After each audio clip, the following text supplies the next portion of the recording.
大家好啊！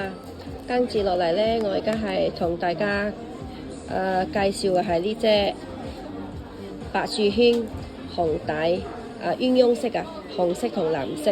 因為呢隻我上次都有介紹過，但係咧好多朋友仲想點樣睇個天花板同埋屏㗎。而家呢隻基本上呢，呢隻係好型㗎，因為佢呢個好出彩就係佢入邊下邊紅色藍色係嘛，大家好容易去呢條呢係5G 鏈嚟㗎。大家都可能比較中意5G 鏈，咁你睇大家第一步睇呢，就係整體佢個玻璃係咪有防光？你睇佢個玻璃呢，如果高版本個玻璃係有鐳射光㗎，成個玻璃係好亮㗎，喺唔同角度呢，佢係個玻璃呢好閃光㗎，好閃。第二呢，就係佢個邊，你睇佢係會變色㗎，見到冇？每個會變紅色，見到冇？佢下邊係紅色，佢啲係藍色，佢係會變色㗎。第三就係睇個燈，你睇我而家用呢支咧，呢60倍俾你睇下，而家60倍，你睇每個光係咪好光滑、好靚？綠色係咪好靚？見到冇？就係佢入邊嗰啲整體咧，嗰啲數字咧，大家用咗呢啲白色。我呢支擴大鏡咧係60倍嚟㗎，你睇所有個數字咧係咪好立體、好細膩？就係佢嗰啲燈咧，嗰啲條燈咧係咪好靚？做得好圓滑。佢嘅日曆咧，見到冇？日曆都係好立體㗎。因為咧佢勞力士點解佢係特別支持？以前咧嗰啲日曆咧基本上係做唔到佢爭一樣㗎。咁而家我哋跟住我哋大廠咧科技好好，所以佢每一個數字咧，佢每一個日曆咧，佢係好立體㗎。即係我呢個手機可能大家睇到清楚，見到冇？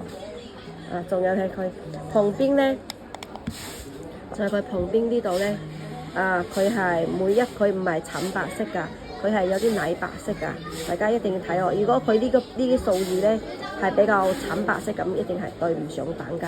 佢個真正嘅標咧，佢個呢個色咧係比較奶白色，係比較暗啲㗎。仲有佢下邊啲紅色啲圈咧，都係比較暗啲，係比中國紅再深啲。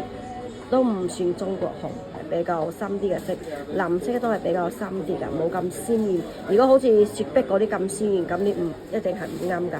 仲有佢上邊嗰啲黑度咧，你睇佢嗰啲數字咧係刻上去㗎，係好立體㗎。大家我都頭先都俾大家睇到佢入邊嗰啲用60倍俾你哋睇到下邊嗰啲logo 啊，嗰啲數字啊，嗰啲英文字母啲黑度啊，大家都知道。你睇下呢個佢嗰支秒針。佢嗰啲時針 GMT 針，仲有大家分清楚佢點樣係咪高版本。佢個日曆咧係用時針調㗎。你大家而家同佢上下轉落嚟，轉我同佢上鏈。大家一般三標一定係同佢上下鏈先，一定要上個30-40圈。咁而家我哋就先同佢上咗10幾圈。咁而家拉一格，拉一格。係咪大家睇下？我係用呢支時針嚟同佢調日曆㗎，見到冇？咁佢時針喺度調日曆嘅同時咧，佢呢啲秒針係唔會停㗎。你睇，啲秒針係一直喺度行㗎。咁如果秒針停就係唔啱㗎。你睇秒針一直喺度行。咁其他嗰啲針咧，呢兩支針咧係唔會震㗎。高版本係唔會震。嗰啲屏咧，佢呢兩支紅色針一直喺度喐喺度震。咁嗰啲就係大細廠嚟㗎，基本上。雖然係3285，但係嗰啲唔係高版本嘅。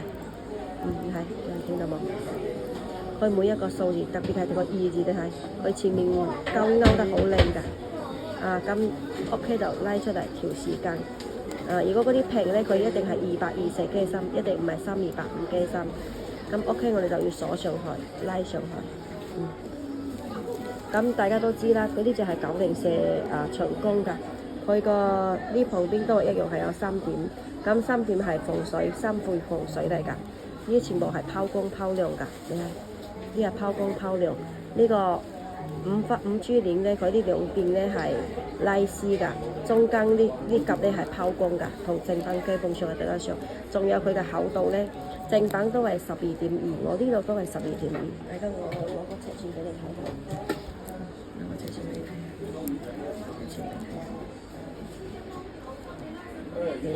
12.0、12.5，同正版貴專櫃一樣嘅。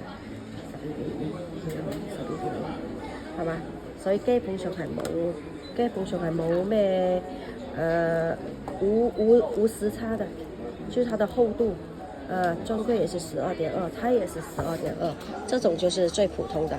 還有最像的，還有你看它的錶扣，它的錶扣這裡是很平的，看到沒有？有些撇它這裡會凹凸的很深，就說你摸上去啊，它是不是在一個直向的？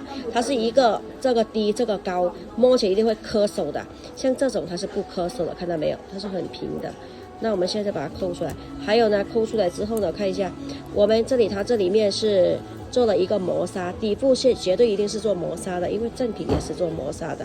它這旁邊就是拋光拋亮，還有它的一個扣，它這個不是焊接，它是一體的，一體一個 logo 錶扣來的，你看到沒有？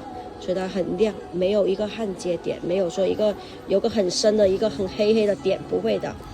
它的龍鳳標看到沒有？龍鳳標，因為它這裡是還有一張膜，龍鳳標啊，來再近一點啊，龍鳳標啊，同時它有一個訊號，橄欖標還有一個訊號 F6U 啊，這全部因為它這是還有層膜，所以大家看起來它這裡是都是拋光拋亮的，整個錶帶都是拋光拋亮的。只有這底部它是做的是一個磨砂，絕對它這個底部全部都是做的是一個磨砂啊！大家看一下它這底部做的是一個磨砂。這個錶呢，它也是有做了一個微調一節的微細調。大家如果想要平時就把它拉出來，就有個小微調在這裡。我現在這裡有膜，我就不拆出來給你們看了。那如果大家對這個對呢隻錶呢有感興趣嘅，或者想要了解更多，想要大家探討下，咁可以加我微信，我哋私下傾下都 OK， 好嘛？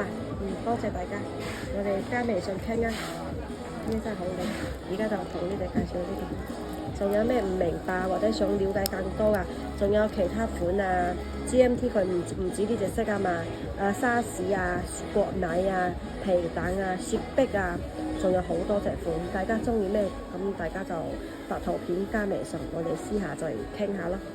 多謝大家。